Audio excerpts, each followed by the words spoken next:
Hello, ഞാൻ audible അല്ലേ? Okay. PPT visible അല്ലേ? ഓക്കെ. അപ്പോൾ ഇന്നലത്തെ ഡെയിലി ടെസ്റ്റ് നിങ്ങൾ അറ്റൻഡ് ചെയ്തിട്ടുണ്ടായിരുന്നോ?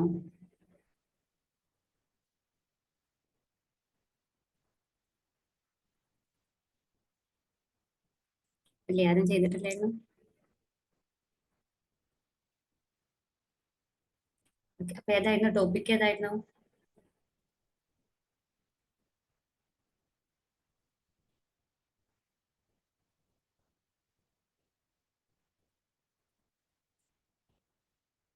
ഓക്കെ.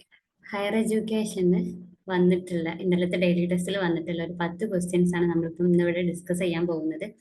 അപ്പൊ നമുക്ക് സ്റ്റാർട്ട് ചെയ്യല്ലേ? ഓക്കെ. അപ്പോൾ നമുക്ക് ഇവിടെ സ്റ്റാർട്ട് ചെയ്യാം. ഫസ്റ്റ് ക്വസ്റ്റ്യൻ നോക്കാം.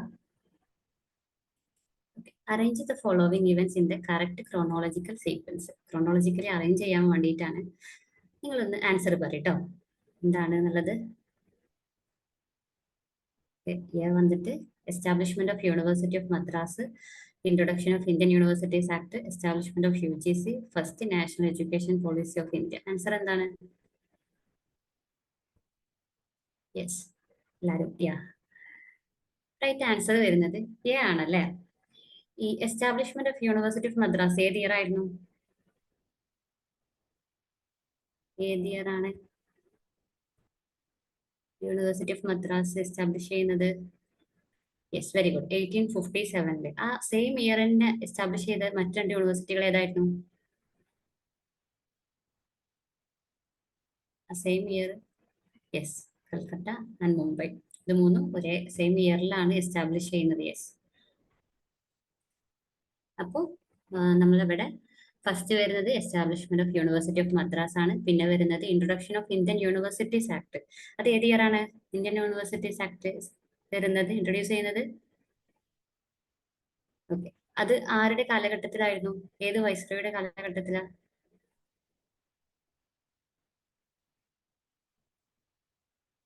Yes, Kherson. ഇതൊക്കെ PYQ ആണ് കേട്ടോ. ഈ കേഴ്സൺ കേഴ്സണ് ആരുടെ കാലഘട്ടത്തിലാണ് ഇന്ത്യൻ യൂണിവേഴ്സിറ്റീസ് ആക്ട് ഇൻട്രൊഡ്യൂസ് ചെയ്യുന്നത് എന്നുള്ളത് കഴിഞ്ഞ സെഷനിൽ ചോദിച്ചിട്ടുണ്ട് എന്നുള്ളതാണ്. ഓക്കെ. പിന്നെ എസ്റ്റാബ്ലിഷ്മെന്റ് ഓഫ് UGC 1956 അല്ലെ. First national education policy of India ഏത് ഇയർ ആണ്? യെസ്, 1968 വരുന്നത്. Okay. Establishment of university of Madras 1857 introduction of the Indian universities act 1904 establishment of UGC 1956 first national education policy വരുന്നത് 1968. ഓക്കെ. അപ്പൊ നമുക്ക് second question നോക്കാം. Arrange the following programme in order of their incorporation. ഇത് വീണ്ടും arrange ചെയ്യാൻ വേണ്ടിയിട്ടാണ്. എന്താണ് answer? എന്താണ്?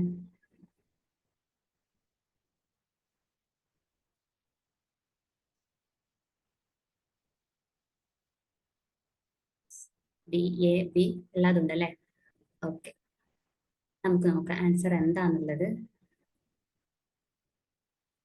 ആൻസർ വരുന്നത് ഓപ്ഷൻ ബി ആണ്. ഏറ്റവും ആദ്യം വരുന്നത് ഡി ആണ്, NAP national adult education programme. പിന്നെ വരുന്നത് നാഷണൽ ലിറ്ററസി മിഷന്. പിന്നെ C സർവശിക്ഷ അഭിയാൻ. പിന്നെ A achieving 100% literacy. And last വരുന്നത് പത്ന ലിഖ്ന അഭിയാൻ എന്നുള്ളത്. ഓക്കെ. NAP എന്നുള്ളത് നാഷണൽ അഡൾട്ട് എഡ്യൂക്കേഷൻ പ്രോഗ്രാം ആണ്. ആൻഡ് അത് ലോഞ്ച് ചെയ്തിട്ടുള്ളത് 1978. അപ്പം അഡൾട്ടിന്റെ ബേസിക് സ്കില്ല്, ലിറ്ററസിയിലുള്ള അഡൾട്ടിന്റെ ബേസിക് സ്കില്ല് ഫോസ്റ്റർ ചെയ്യാൻ വേണ്ടിയിട്ട് കൊണ്ടുവന്നിട്ടുള്ള ഒരു പ്രോഗ്രാം ആണ് NAP എന്നുള്ളത്. ആൻഡ് അത് ലോഞ്ച് ചെയ്യുന്നത് 1978. അതിനുശേഷം വീണ്ടും ഈ അഡൾട്ട് എഡ്യൂക്കേഷനെ പ്രൊമോട്ട് ചെയ്യുന്നതിന് വേണ്ടിയിട്ട് കൊണ്ടുവന്നിട്ടുള്ള മറ്റൊരു മിഷനാണ് നാഷണൽ ലിറ്ററസി മിഷൻ എന്നുള്ളത്. ആൻഡ് അത് വരുന്നത് കൃത്യം 10 വർഷത്തിന് ശേഷം, NAPയുടെ 10 വർഷത്തിന് ശേഷം 1988 അത് വരുന്നത്. പിന്നെ വരുന്നതാണ് സർവശിക്ഷ അഭിയാൻ. ആൻഡ് അത് വരുന്നത് 2001. 2001 അതിന്റെ ഒരു ഫംഗ്ഷൻ എന്ന് പറയുന്നത് ഫോർ യൂണിവേഴ്സൽ എലിമെന്ററി എഡ്യൂക്കേഷൻ. അപ്പോൾ യൂണിവേഴ്സൽ ആയിട്ടുള്ള എലിമെന്ററി എഡ്യൂക്കേഷൻ പ്രൊമോട്ട് ചെയ്യുന്നതിന് വേണ്ടിയിട്ട് വന്നിട്ടുള്ള ഒരു മിഷനാണ് സർവശിക്ഷ അഭിയാൻ എന്നുള്ളത്. പിന്നെ വരുന്നതാണ് അച്ചീവിങ് 100% ലിറ്ററസി. ഇപ്പൊ നമ്മൾ എന്ത് ചെയ്തു, അത് ബേസിക് ആയിട്ടുള്ള കുറച്ച് കുറച്ച് കാര്യങ്ങളൊക്കെ കൊടുത്തിട്ട് പിന്നീടാണ് നമ്മൾ ലാസ്റ്റ് 100% ലിറ്ററസി ഉറപ്പ് വരുത്തുന്നതിൽ പോളിസികൾ കൊണ്ടുവരുന്നത്. Achieving 100% literacy A broader goal pursued through various schemes. വ്യത്യസ്ത സ്കീമുകളിലൂടെ ഈ ഒരു 100% ലിറ്ററസി അച്ചീവ് ചെയ്യുക എന്നുള്ള ഒരു ഗോള് മുന്നോട്ട് വെച്ചിട്ടുള്ളത് പിന്നീടാണ്, സർവശിക്ഷാ അഭിയാന് ശേഷമാണ്. പിന്നെയാണ് Padhna Likhna Abhiyan, launched in 2020 as a newer adult literacy mission. ഈ NIEPയുടെയും നാഷണൽ ലിറ്ററസി മിഷന്റെ ഒക്കെ ബാക്കിയായിട്ട് വരുന്ന ഒരു പ്രോഗ്രാമാണ് പട്ന ലിഖ്ന അഭിയാൻ എന്നുള്ളത്. അഡൾട്ട് ലിറ്ററസി മിഷൻ ആണ്. അത് വരുന്നത് 2020ലാണ്. ഇനി നെക്സ്റ്റ് ക്വസ്റ്റ്യൻ നോക്കാം. ഒരു minute. Okay. For the purpose of systematically fostering the culture of innovation in all HEIs, when did Ministry of Education establish Innovation Cell? ഏത് ഇയർ ആണ് ഇന്നോവേഷൻ സെൽ എസ്റ്റാബ്ലിഷ് ചെയ്തിട്ടുള്ളത്? Yes, B ആണ് right answer വരുന്നത്. 2018ലാണ് innovation cell higher education ഇൻസ്റ്റിറ്റ്യൂട്ട്സിൽ innovation culture promote ചെയ്യുന്നതിന് വേണ്ടിയിട്ട് ministry of education innovation cell establish ചെയ്യുന്നത് 2018ലാണ്. അപ്പൊ 2018 നമുക്ക് എങ്ങനെ കണക്ട് ചെയ്യാം? നമ്മളെ ഇന്നോവേഷൻ പിന്നെ ഇൻഫ്രാസ്ട്രക്ചർ ഒക്കെ വരുന്ന SGD എത്രാമത്താണ്?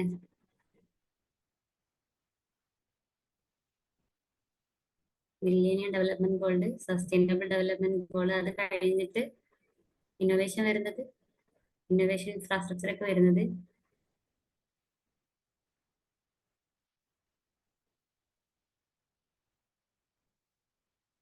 9ലാണല്ലേ? യെസ്, 9ലാണ്. അപ്പോൾ ഈ SDG സസ്റ്റൈനബിൾ ഡെവലപ്മെന്റ് ഗോള് വരുന്നത് 2015 ശേഷമാണല്ലോ. അപ്പൊ കൃത്യം 3 വർഷം, 2015 ആ 3 വർഷത്തിന് ശേഷം 2018ലാണ് ഇന്നോവേഷൻ വരുന്നത്. ഓക്കെ, അത് കണക്ട് ചെയ്യാൻ എനിക്ക് ഈസി ആണോ എന്നറിയില്ല, പക്ഷെ ഞാൻ ഇങ്ങനെയായിരുന്നു ഓർത്ത് വെച്ചിട്ടുണ്ടായിരുന്നത്. Okay,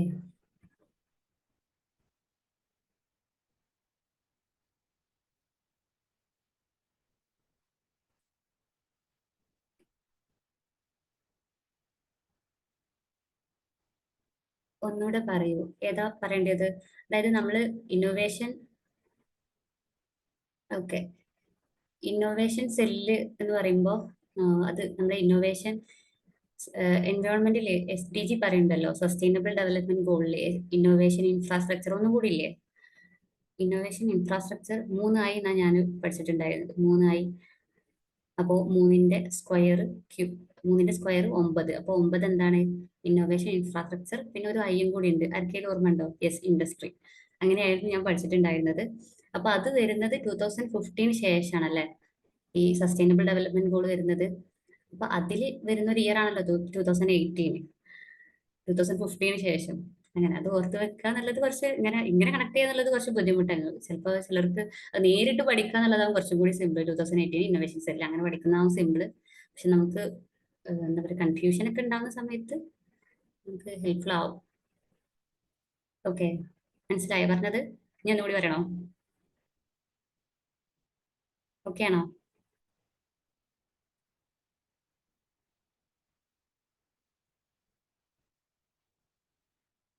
okay, okay, next question നോക്കാം. ഓക്കെ, മാച്ച് ദ ഫോളോവിംഗ് ആണ്. ഇൻസ്റ്റിറ്റ്യൂഷൻസിന്റെ നെയിം കൊടുത്തിട്ടുണ്ട്, അതിന്റെ ഫങ്ഷൻസ് കൊടുത്തിട്ടുണ്ട്. ആൻസർ എന്താണ്?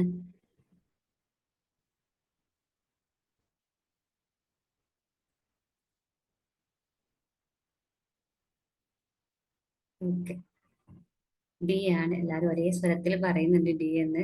റൈറ്റ് ആൻസർ വരുന്നത് ഡി ആണ്. NIEPA വരുന്നത് promoting research in planning and management. National institute of educational planning and administration ആണ് NIEPAയുടെ ഫുൾ ഫോം എന്ന് പറയുന്നത്. ആൻഡ് അത് വരുന്നത് promoting research in planning and management ആണ്. പിന്നെ രാഷ്ട്രീയ ഉച്ച ശിക്ഷ അഭിയാൻ എന്നുള്ളത് വരുന്നത് infrastructure development for upgrading the existing colleges into model colleges. പിന്നെ ക്വാളിറ്റി അഷുറൻസ് വരുന്നത് എൻഷുറിംഗ് ക്വാളിറ്റിയിലാണ്. പിന്നെ ഹെഫ എന്ന് വരുന്നത് providing loan to higher education institutions ആണ്. നമുക്ക് നോക്കാം. NIEPA എന്നുള്ളത് national institute of education planning and administration. ഇത് NIEPA എന്താണ് എഡ്യൂക്കേഷനിലെ പ്ലാനിങ്ങും മാനേജ്മെന്റും പ്രൊമോട്ട് ചെയ്യുന്നതിന് വേണ്ടിയിട്ട്, റിസർച്ച് ഒക്കെ പ്രൊമോട്ട് ചെയ്യുന്നതിന് വേണ്ടിയിട്ട് കൊണ്ടുവന്നിട്ടുള്ള ഒരു ഇൻസ്റ്റിറ്റ്യൂഷൻ ആണ് NIEP എന്നുള്ളത്. ഇപ്പൊ നിലവിൽ ഡീംഡ് യൂണിവേഴ്സിറ്റിയുടെ ഒരു സ്റ്റാറ്റസ് ആണ് NIEPക്ക് ഉള്ളത്. ഓക്കെ. പിന്നെ റുസ രാഷ്ട്രീയ ഉച്ചാർ ശിക്ഷാ അഭിയാൻ, ഇത് ഏത് ഇയറ വന്നിട്ടുള്ള അറിയോ? റുസ രാഷ്ട്രീയ ഉച്ചാർ ശിക്ഷാ അഭിയാൻ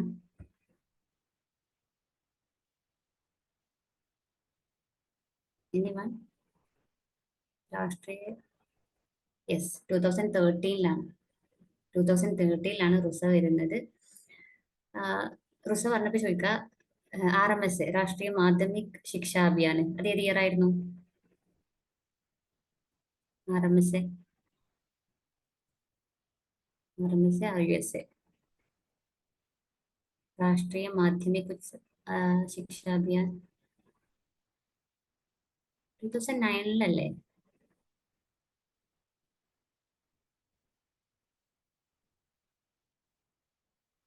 യെസ്, 2009-ലാണെന്നാണ്. ആ, രാഷ്ട്രീയ മാധ്യമിക് എന്നുള്ളത് സെക്കൻഡറി എഡ്യൂക്കേഷൻ ആണെന്നുണ്ടെങ്കിൽ റുസ വരുന്നത് ഹയർ എഡ്യൂക്കേഷൻ ആട്ടോ. RUSA വരുന്നത് ഹയർ എഡ്യൂക്കേഷൻ ആണ്. അപ്പം ഇത് ഫോക്കസ് ചെയ്യുന്നത് ഈ എക്സിസ്റ്റിംഗ് ആയിട്ടുള്ള കോളേജസിന്റെ ഇൻഫ്രാസ്ട്രക്ചർ ഒക്കെ ഡെവലപ്പ് ചെയ്ത് അതിനെ മോഡൽ കോളേജസ് ആക്കി അപ്ഗ്രേഡ് ചെയ്യാൻ, അതായിരുന്നു ഈ റുസയുടെ എയിം എന്ന് പറയുന്നത്. ഓക്കെ. പിന്നെ വരുന്നതാണ് ക്വാളിറ്റി അഷുറൻസ് ഏജൻസി. അത് എന്ത് ചെയ്യുന്നത്? ഹയർ എഡ്യൂക്കേഷൻസിന്റെ ക്വാളിറ്റി എൻഷുർ ചെയ്യുക എന്നുള്ളതാണ് ഈ QAയുടെ വർക്ക് എന്ന് പറയുന്നത്. പിന്നെ ഹെഫ വരുന്നത് higher education financing agency, provides loan ആണ് കേട്ടോ. ഹയർ എഡ്യൂക്കേഷൻ ഇൻസ്റ്റിറ്റ്യൂഷൻസിന് വേണ്ടിയിട്ടുള്ള ലോൺ ആണ് ഈ ഹെഫ പ്രൊവൈഡ് ചെയ്യുന്നത്. ഗ്രാൻഡ് ആണോ എന്ന് ചോദിച്ചാൽ ഗ്രാൻഡ് അല്ല കേട്ടോ. ഇത് ഒരു ക്വസ്റ്റ്യൻ, അതായത് കഴിഞ്ഞ സെഷനിൽ ഒരു ക്വസ്റ്റ്യനിൽ സ്റ്റേറ്റ്മെന്റ് കൊടുത്തിട്ടുണ്ടായിരുന്നു, ഇങ്ങനെ ഹെഫ ഒരു ഗ്രാൻഡ് പ്രൊവൈഡ് ചെയ്യുന്ന ഒരു ഏജൻസി ആണെന്ന് പറഞ്ഞിട്ട്. ആ സ്റ്റേറ്റ്മെന്റ് ഇൻകറക്റ്റ് ആയിരുന്നു. കാരണം അത് ഗ്രാൻഡ് അല്ല പ്രൊവൈഡ് ചെയ്യുന്നത്, ലോൺ ആണ് ഹെഫ പ്രൊവൈഡ് ചെയ്യുന്നത്. ഓക്കെ, ക്ലിയർ അല്ലേ?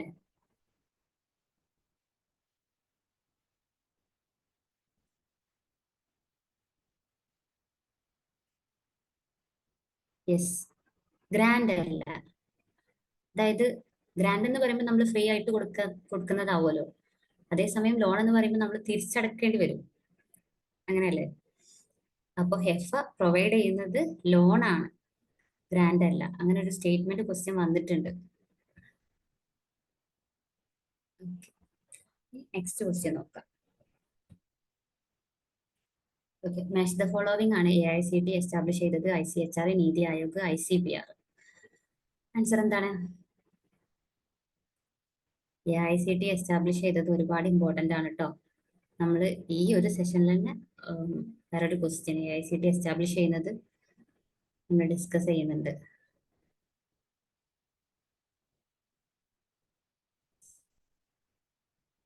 B right answer. നോക്കാം. റൈറ്റ് ആൻസർ വരുന്നത് ഓപ്ഷൻ ബി ആണ്. AICTE എസ്റ്റാബ്ലിഷ് ചെയ്യുന്നത് 1945-ലാണ്. 1945 എന്ന് പറയുമ്പോൾ നമ്മുടെ ഇന്ത്യക്ക് ഇൻഡിപെൻഡൻസ് കിട്ടുന്നതിന് 2 ഇയേഴ്സ് മുമ്പ് AICTE എസ്റ്റാബ്ലിഷ് ചെയ്യുന്നുണ്ട് എന്നുള്ളതാണ്. പിന്നെ ICHR വരുന്നത് 1972-ലാണ്. ഓക്കെ. പിന്നെ നീതി ആയോഗ് വരുന്നത് 2015-ലാണ്. ഏത് കമ്മീഷനെ റീപ്ലേസ് ചെയ്തിട്ടാണ് നീതി ആയോഗ് വരുന്നത് 2015-ല്?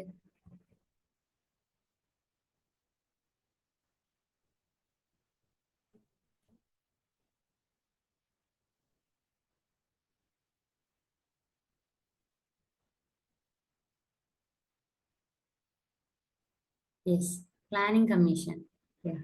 പ്ലാനിംഗ് കമ്മീഷനെ റീപ്ലേസ് ചെയ്തിട്ട് വന്നിട്ടുള്ള ഒരു എന്തായാലും പറയാ ഡിപ്പാർട്ട്മെന്റ് ആണ് നീതി ആയോഗ് എന്നുള്ളത്. അത് 2015-ലാണ് വരുന്നത്. പിന്നെ ICPR എന്ന് പറയുന്ന ഇന്ത്യൻ കൗൺസിൽ ഫിലോസഫിക്കൽ റിസർച്ച് ആണ്. അത് വരുന്നത് 1977-ലാണ്. അപ്പോൾ ICHR-ന് ശേഷമാണ് ICPR വരുന്നത്. അപ്പൊ ആദ്യം ഹിസ്റ്ററി, പിന്നെ ഫിലോസഫി. ഓക്കെ, ഒരു മിനിറ്റ്. ഓക്കെ, AICTE വരുന്നത് 1945-ലാണ്. പിന്നെ Indian council of historical research വരുന്നത് 1972-ലാണ്. പിന്നെ നീതി ആയോഗ് 2015-ലാണ്. ഓക്കെ, അത് റീപ്ലേസ് ചെയ്തത് പ്ലാനിംഗ് കമ്മീഷനെ ആയിരുന്നു. പ്ലാനിംഗ് കമ്മീഷൻ എസ്റ്റാബ്ലിഷ് ചെയ്തിട്ടുണ്ടായിരുന്നത് 1915-ലായിരുന്നു കേട്ടോ. ഈ 1915 എസ്റ്റാബ്ലിഷ് ചെയ്ത പ്ലാനിംഗ് കമ്മീഷനെ റീപ്ലേസ് ചെയ്തിട്ട് 2015-ൽ നീതി ആയോഗ് വരികയാണ്. പിന്നെ നീതി ആയോഗിന്റെ ഫുള്ളാണ് national institution for transforming India എന്നുള്ളത്. പിന്നെ ICPR, Indian council of philosophical research. അപ്പൊ ഫിലോസഫിയിലുള്ള റിസർച്ചിനൊക്കെ പ്രൊമോട്ട് ചെയ്യുന്നതിന് വേണ്ടിയിട്ട് വന്നിട്ടുള്ള കൗൺസിലാണ് ഈ ICPR എന്നുള്ളത്. ആൻഡ് ഇത് വരുന്നത് 1977 ഓക്കെ. Next question. ഓക്കെ, ഇവിടെ നമ്മൾ ലാംഗ്വേജസ് കൊടുത്തിട്ടുണ്ട്. അത് 8th സ്കെഡ്യൂളിൽ ഇൻക്ലൂഡ് ചെയ്തിട്ടുള്ള ഇയേഴ്സ് ആണ് കൊടുത്തിട്ടുള്ളത്. എന്താണ് ആൻസർ? എന്താണ്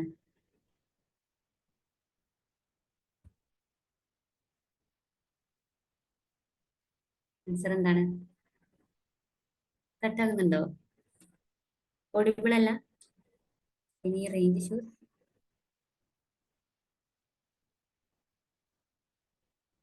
ആൻസർ കണ്ടു, എന്റെ കൈ അറിയാതെ തട്ടിപ്പോയി. ഓക്കെ, ക്ലിയർ ആണല്ലേ?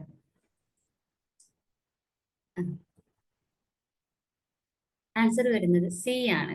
ബോർഡോ നമ്മളെ ലിസ്റ്റിൽ ഓക്കെ 8th സ്കെഡ്യൂളിൽ ആഡ് ചെയ്യുന്നത് 2003 അപ്പൊ ഞാൻ ചോദിക്കാം, 8th സ്കെഡ്യൂളിൽ ഇൻക്ലൂഡ് എത്ര ലാംഗ്വേജസ് ഉണ്ട്? ഇൻക്ലൂഡ് ചെയ്തിട്ടുള്ള ലാംഗ്വേജസ്, ഒഫീഷ്യൽ ലാംഗ്വേജ്, ഇന്ത്യയുടെ ഒഫീഷ്യൽ ലാംഗ്വേജസ് ആയിട്ട് 8th സ്കെഡ്യൂളിൽ ഇൻക്ലൂഡ് ചെയ്തിട്ട് എത്ര ലാംഗ്വേജസ് ആണ് ഇൻക്ലൂഡ് ചെയ്തിട്ടുള്ളത്? അല്ല, 14 അല്ല. യെസ്, 22 ആണ് റൈറ്റ് ആൻസർ വരുന്നത്. Yes, correct. 22 ലാംഗ്വേജസ് ആണ് 8th സ്കെഡ്യൂളിൽ ആഡ് ചെയ്തിട്ടുള്ളത്. ആൻഡ് അതിൽ മിക്കവാറും 1915 ആഡ് ചെയ്തിട്ടുള്ളത്. അതായത് മേജർ ആയിട്ട് നമ്മൾ സംസാരിക്കുന്ന ലാംഗ്വേജസ് ഒക്കെ 1915 ആഡ് ചെയ്തിട്ടുള്ളത്.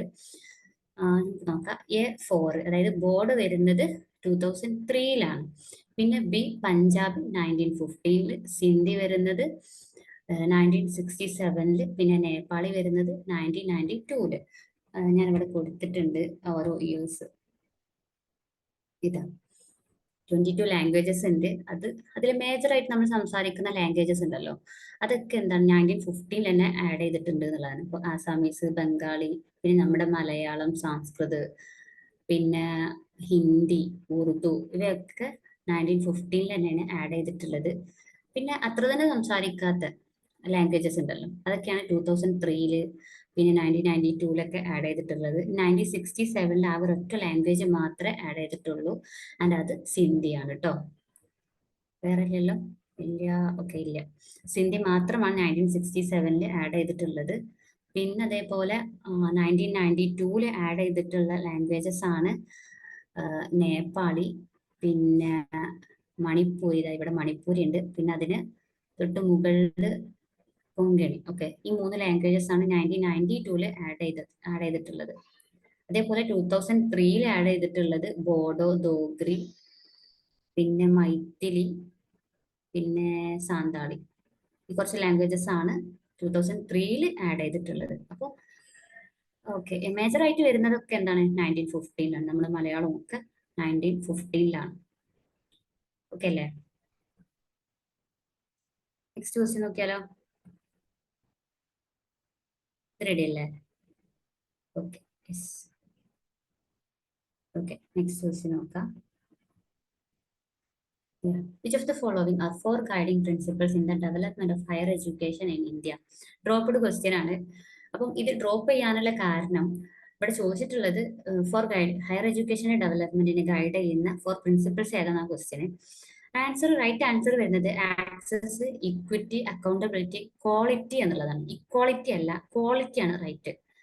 അപ്പോൾ ഇവിടെ അങ്ങനെ ക്വാളിറ്റി മാത്രം ചോദിച്ചിട്ടൊരു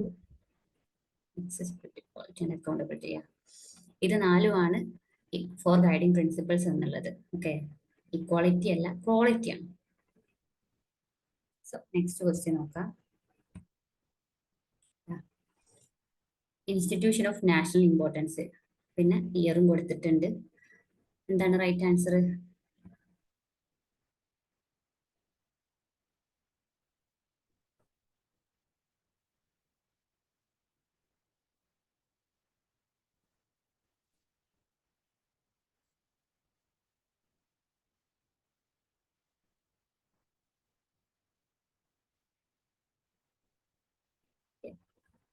ആൻസർ നോക്കാം. റൈറ്റ് ആൻസർ വരുന്നത് ഓപ്ഷൻ എ ആണ് റൈറ്റ് ആൻസർ വന്നിട്ടുള്ളത്. NIT, national institute of technology, അവർക്ക് ആ ഒരു എന്താണ് INI, അത് ഇൻസ്റ്റിറ്റ്യൂട്ട് ഇന്ത്യൻ നാഷണൽ ഇമ്പോർട്ടൻസ് അങ്ങനെ തന്നെ അല്ല അതിന്റെ full institution of national importance അല്ലെ, institution of national importance.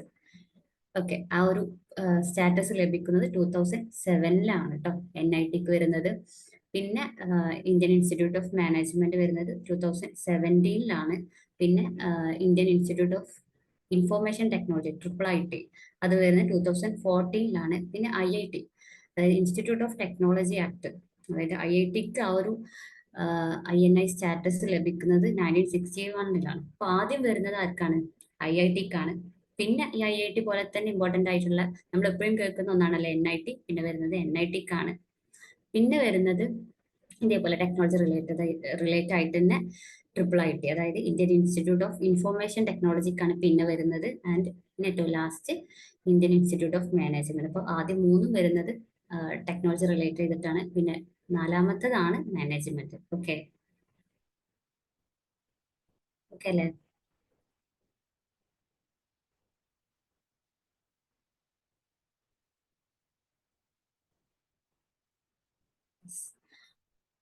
Next question നോക്കാം. മാച്ച് ദ ഫോളോവിംഗ് ആണ് പ്രിൻസിപ്പിൾസും അതിന്റെ ഇംപ്ലിക്കേഷൻസും കൊടുത്തിട്ടുള്ളത്. ആൻസർ എന്താണ്?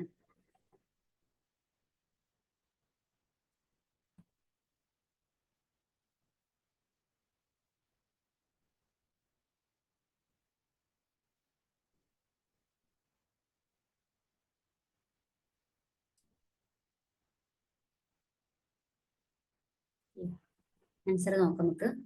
ആൻസർ വരുന്നത് ഓപ്ഷൻ ബി ആണ് റൈറ്റ് ആൻസർ വരുന്നത്. First, encouraging students deep approaches to learning objectives.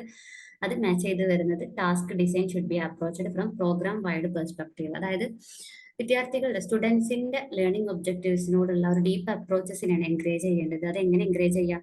Task design should be approached from programme wide perspective. ആ പ്രോഗ്രാമിന്റെ വൈഡർ പെർസ്പെക്റ്റീവ് നിന്നുള്ള ടാസ്കുകളായിരിക്കും ഡിസൈൻ ചെയ്യേണ്ടത്. അങ്ങനെയാണ് നമുക്ക് ലേണിംഗ് ഒബ്ജക്റ്റീവിനോടുള്ള ഡീപ്പ് അപ്രോച്ചസ് സ്റ്റുഡൻസിൽ എൻകറേജ് ചെയ്യാൻ സാധിക്കുക.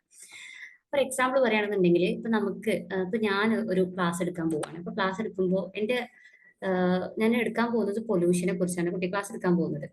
അപ്പോൾ എന്റെ ലേണിംഗ് ഒബ്ജക്റ്റീവ് എന്തായിരിക്കും? ആ പൊല്യൂഷനെ കുറിച്ച് കുട്ടിക്ക് അവയർനെസ് ഉണ്ടാക്കുക എന്നുള്ളതാണ് ആ ഒരു ലേണിംഗ് ഒബ്ജക്റ്റീവ്. അപ്പോൾ ടാസ്കുകൾ എങ്ങനെയായിരിക്കണം? ഫസ്റ്റത്തെ ടാസ്ക് വേണമെങ്കിൽ എനിക്ക് എന്താണ് പൊല്യൂഷൻ എന്നുള്ളതായിരിക്കാം. പിന്നത്തെ task different types of pollution. പിന്നത്തെ ടാസ്ക് എന്താവാം? അതിന്റെ സോഴ്സസ് ആവാം. ഓക്കെ, ഈ ഡിഫറെന്റ് പൊല്യൂഷൻസിന്റെ സോഴ്സസ് ഒക്കെ ഉള്ള ഒരു ടാസ്ക് ആവാം. അങ്ങനെ ആ ഒരു ലേണിംഗ് ഒബ്ജക്റ്റീവ് റിലേറ്റ് ചെയ്തിട്ടുള്ള ടാസ്കുകളായിരിക്കണം. അപ്പൊ എന്തായിരിക്കും? ആ ഒരു ലേണിംഗ് ഒബ്ജക്റ്റീവിന്റെ ഡീപ്പ് ആയിട്ടുള്ള ലേണിംഗ് അവിടെ സംഭവിക്കണം. അതേസമയം വ്യത്യസ്ത ടാസ്കുകളാണ് കൊടുക്കുന്നതെന്നുണ്ടെങ്കിൽ, അതായത് പൊല്യൂഷനുമായിട്ട് ഒരു റിലേഷൻ ഇല്ലാത്ത ഓരോ ടാസ്കുകൾ കൊടുക്കണമെന്നുണ്ടെങ്കിൽ അവിടെ ഡീപ്പ് ലേണിംഗ് ഒരിക്കലും സംഭവിക്കില്ലല്ലോ. അപ്പോൾ അത്തരത്തിൽ, അതായത് നമ്മൾ ആ ഒരു പ്രോഗ്രാം എന്താണോ ആ പ്രോഗ്രാമിന്റെ ഒരു വൈഡർ പെർസ്പെക്റ്റീവിലുള്ള ടാസ്കുകളായിരിക്കണം നമ്മൾ ഇൻക്ലൂഡ് ചെയ്യേണ്ടത്. അപ്പോഴാണ് ഡീപ്പ് അപ്രോച്ച് ലേണിംഗ് ഒബ്ജക്റ്റീവിനോടുള്ള ആ ഡീപ്പ് അപ്രോച്ച് അവിടെ സംഭവിക്കുന്നത് എന്നുള്ളത്. സോ ആ എ മാച്ച് ചെയ്യുന്നത് 3 ആണ് കേട്ടോ. പിന്നെ ബി വരുന്നത് 4 ആണ്. The summative and formative assessment to be learning oriented. Summative and formative assessment learning oriented ആവണം. അപ്പൊ അതിന് വേണ്ടിയിട്ട് എന്ത് ചെയ്യാം നമുക്ക്? Variety of assessment for student മോട്ടിവേഷന് വേണ്ടിയിട്ട് വെറൈറ്റി ഓഫ് അസസ്മെന്റ് നമുക്ക് കണ്ടക്ട് ചെയ്യുക എന്നുള്ളതാണ്. അപ്പൊ വെറൈറ്റി ഓഫ് അസസ്മെന്റ് എന്ന് പറയുമ്പോൾ ടൈപ്സ് ഓഫ് അസസ്മെന്റ് ഏതൊക്കെ അറിയാം നിങ്ങൾക്ക്? വ്യത്യസ്ത ടൈപ്സ് ഇല്ലേ? ഡയഗ്നോസ്റ്റിക് ടെസ്റ്റ്, അങ്ങനെ ഒരുപാട് അസസ്മെന്റുകൾ ഉണ്ടല്ലേ? ഫോർമേറ്റീവ്, ഇയർ അസസ്മെന്റ്, അങ്ങനെ ഒരുപാട് അസസ്മെന്റുകൾ ഉണ്ട്. അപ്പൊ നമുക്ക് എന്ത് ചെയ്യാം? അതൊക്കെ ഇൻക്ലൂഡ് ചെയ്തിട്ട് കുട്ടികളുടെ മോട്ടിവേഷനെ കൂട്ടിയിട്ട് എന്ത് ചെയ്യാം? ഈ ഒരു ഫോർമേറ്റീവ് അസസ്മെന്റിനെയും അതേപോലെ സമ്മേറ്റീവ് അസസ്മെന്റിനെയും ഒക്കെ ലേണിംഗ് ഓറിയന്റഡ് ആക്കുക എന്നുള്ളതാണ്. പിന്നെ facilitating dialogic forms of feedback. Dialogic forms of feedback എന്നുള്ളത് നമ്മൾ നേരിട്ട് പറഞ്ഞിട്ടുള്ള ഫീഡ്ബാക്ക്. അതായത് നമ്മളിപ്പോ ഫോർ എക്സാമ്പിൾ പറയുകയാണെന്നുണ്ടെങ്കിൽ, നമ്മളിപ്പോ ഒരു പരീക്ഷ നടത്തിയ സമയത്ത് ആ കുട്ടിക്ക് ഒരു 20 മാർക്കാണ് സ്കോർ ചെയ്യാൻ പറ്റിയത്. അപ്പൊ അതിന്റെ പിന്നിൽ ജസ്റ്റ് ആ മാർക്ക് കിട്ടി കുട്ടി ബാക്കി സ്വയം അല്ലെങ്കിൽ വെരി ഗുഡ്, ചിലപ്പോൾ നമ്മൾ എന്ത് ചെയ്യും? വെരി ഗുഡ് എന്നൊക്കെ ഇടും. അതിനപ്പുറത്തേക്ക് എന്ത് ചെയ്യുക? അതിന് ആ 20 മാർക്കിന് കുറെ ഇന്റർപ്രിട്ടേഷൻസ് ഉണ്ടാവുമല്ലോ, മീനിങ് ഉണ്ടാവും. ഓക്കെ, ഇവിടെയൊക്കെയാണ് പ്രശ്നങ്ങള്, ഇതൊക്കെയാണ് ഇമ്പ്രൂവ് ചെയ്യേണ്ടത്. അപ്പൊ കുട്ടിക്കും ചിലപ്പോൾ എന്താ ചെയ്യുക? കുറെ ഡൗട്ട്സ് ഉണ്ടാവുക.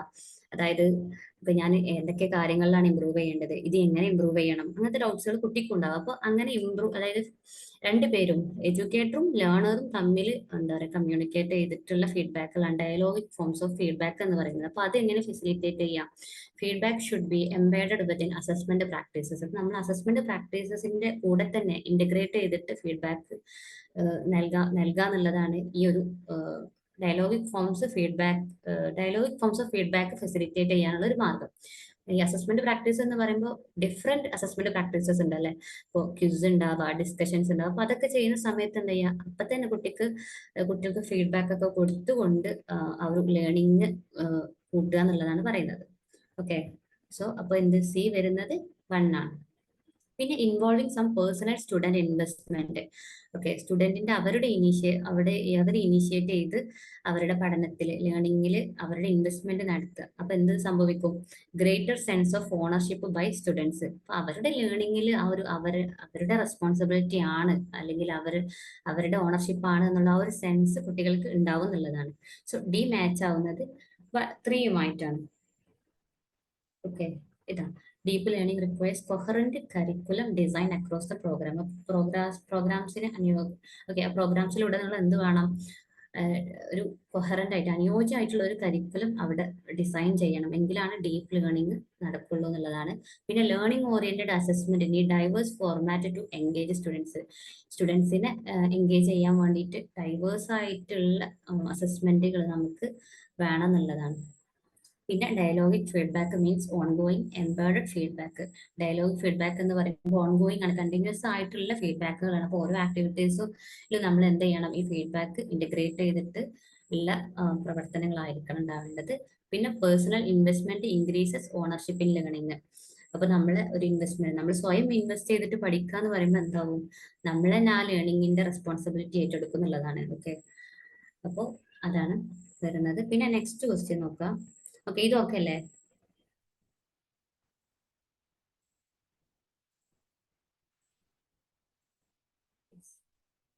ഓക്കെ, ഇനി നെക്സ്റ്റ് ക്വസ്റ്റ്യൻ, ലാസ്റ്റ് ക്വസ്റ്റ്യൻ ആണ്. Arrange the following commissions and organisation chronologically according to their establishment. വീണ്ടും UGC വന്നിട്ടുണ്ട്, പിന്നെ ICT വന്നിട്ടുണ്ട്. ഓക്കെ,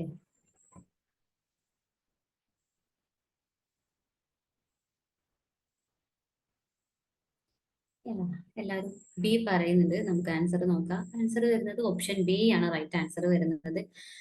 ഏത് ഇയർ ആണ് all India council of technical education വരുന്നത്? ഏത് ഇയർ ആണ്? നമ്മൾ ഫസ്റ്റിൽ പറഞ്ഞു അല്ലേ? യെസ്, 1945. നമ്മുടെ ഇന്ത്യക്ക് ഇൻഡിപെൻഡൻസ് കിട്ടുന്നതിന് 2 ഇയേഴ്സ് മുമ്പ് ആണ് AICT വരുന്നത്. പിന്നെ വരുന്നതാണ് യൂണിവേഴ്സിറ്റി എഡ്യൂക്കേഷൻ കമ്മീഷൻ. ഏത് ഇയർ ആണ് യൂണിവേഴ്സിറ്റി എഡ്യൂക്കേഷൻ കമ്മീഷൻ? ആരായിരുന്നു അത് ഹെഡ് ചെയ്തിട്ടുണ്ടായിരുന്നത്?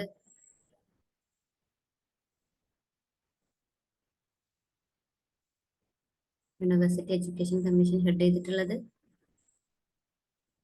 യെസ്, ഡോക്ടർ രാധാകൃഷ്ണന്റെ ഹെഡ് ചെയ്തിട്ടുള്ള കമ്മീഷനായിരുന്നു യൂണിവേഴ്സിറ്റി എഡ്യൂക്കേഷൻ കമ്മീഷൻ. പിന്നെ പിന്നെ വരുന്നത് യൂണിവേഴ്സിറ്റി ഗ്രാന്റ്സ് കമ്മീഷൻ. ഏത് ഇയർ ആണ്? 1956 യെസ്, 1956 വരുന്ന. പിന്നെ എഡ്യൂക്കേഷൻ കമ്മീഷൻ ഏത് ഇയർ ആണ്? യെസ്, 1964. അതിന്റെ പേരെന്തായിരുന്നു ആ കമ്മീഷന്റെ? Yes, very good, Kothari commission. Okay, ഇവിടെ എക്സ്പ്ലനേഷൻ ഉണ്ട്. ഓക്കെ, AICT വരുന്നത് 1945 യൂണിവേഴ്സിറ്റി എഡ്യൂക്കേഷൻ കമ്മീഷൻ 1948 അത് ഹെഡ് ചെയ്തിട്ടുണ്ടായിരുന്നത് ഡോക്ടർ രാധാകൃഷ്ണൻ ആയിരുന്നു. പിന്നെ UGC വരുന്നത് 1956. എഡ്യൂക്കേഷൻ കമ്മീഷൻ 1964, അഥവാ കൊത്താരി കമ്മീഷൻ, അത് വരുന്നത് 1964. ഓക്കെ, അപ്പോൾ നമ്മള് ഓക്കെ ഇന്നത്തെ 10 ക്വസ്റ്റ്യൻസ് നമ്മളിവിടെ ഡിസ്കസ് ചെയ്തിട്ടുണ്ട്. ഓക്കെ അല്ലേ?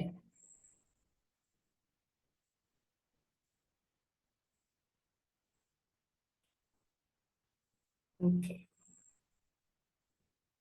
ഓക്കെ, അപ്പൊ എന്നാൽ നമുക്ക് ഓക്കെ 7 കാണിക്കുവാണോ? ക്വസ്റ്റ്യൻ ആണോ? ആ ഡ്രോപ്പ് ചെയ്ത ക്വസ്റ്റ്യൻ അല്ലേ? ഒരു minute.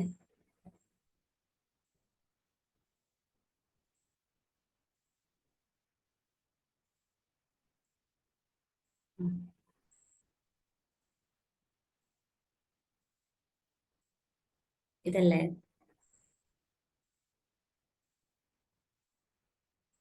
Nine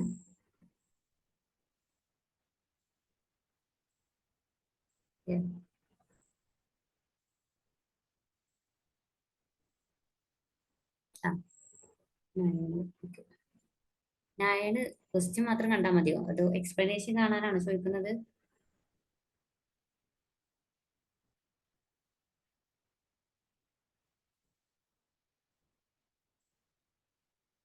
answer okay. First question okay. ഒരു മിനിറ്റ്.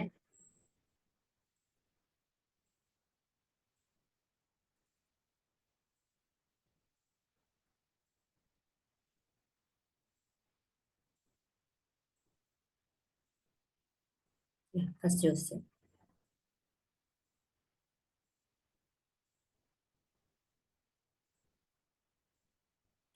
സെക്കൻഡ് ക്വസ്റ്റ്യൻ എന്താ?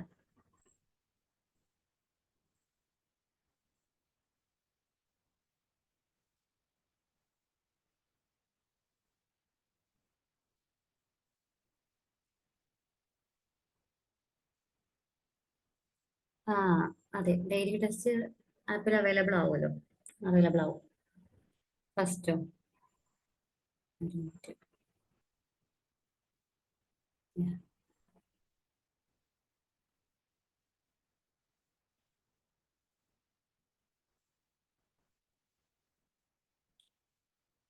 എവിടാണ്? ആപ്പില് ഡെയിലി ടെസ്റ്റ് ഡിസ്കഷൻ എന്ന് പറഞ്ഞാൽ തന്നെ ഒരു ഫോൾഡർ ഉണ്ട് എന്നാണ് ഞാൻ വിശ്വസിക്കുന്നത്. അതിലുണ്ട്.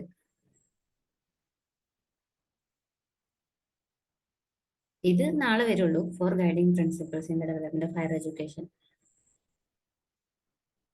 ക്വസ്റ്റ്യന് 7 അല്ലേ? ക്വാളിറ്റി, ഇക്വാളിറ്റി എന്നുള്ളത് ക്വാളിറ്റി ആക്കുക. ഓക്കെ.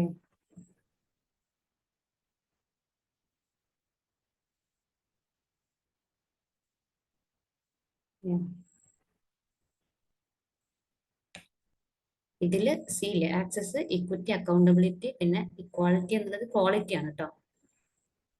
അതുകൊണ്ടാണ് അത് ഡ്രോപ്പ് ചെയ്തത്. ഇതില് ക്വാളിറ്റി എന്ന് പറഞ്ഞിട്ട് ഒരു ഓപ്ഷൻ ഇല്ല. നമുക്ക് ഇക്വാളിറ്റി ആണ് കൊടുത്തിട്ടുള്ളത്. ഓക്കെ, അപ്പൊ നമുക്ക് വൈൻഡപ്പ് ചെയ്താലോ? ഓക്കെ അല്ലേ?